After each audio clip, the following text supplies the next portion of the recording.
ఈరోజు Maharashtra special mixed dal khichdi చేసిద్దామా.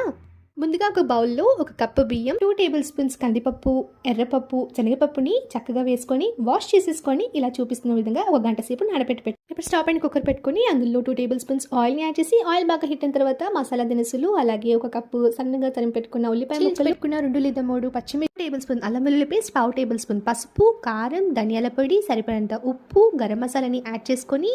మసాలాలంతా బాగా fry అయిన తర్వాత 1/2 కప్ సన్నగా చాప్ చేసి పెట్టుకున్న క్యారెట్, టమాటో, పుదీనా, కొత్తిమీరని యాడ్ చేసి మొత్తం అంతా కలిసేలాగా కలిపేసుకొని కొద్దిగా వాటర్ని కూడా యాడ్ చేసి కాసేపు అలాగా ఫ్రై అయిన తర్వాత ముందుగానే నానబెట్టి పెట్టుకున్న బియ్యం, పప్పుని యాడ్ చేసుకొని మొత్తం అంతా కలిపేసుకొని అందులో వాటర్ని యాడ్ చేసి మూత పెట్టి 3 విజిల్స్ వచ్చేంత వరకు కుక్ చేసుకొని పూర్తిగా చల్లారిన తర్వాత ఒక్కసారి మూత తీసి చూడండి ఎంత బాగా వచ్చిందో. ఫైనల్గా వెల్లుల్లి రెబ్బలు, ఒట్టిమిర్చి, కరివేపాకు, ఇంగువ వేసేసి పోపు పెట్టేసుకున్నారనుకోండి, tasty yummy Maharashtra special mixed dal khichdi ready. ఇంతకీ సబ్స్క్రైబ్ చేసుకున్నారా?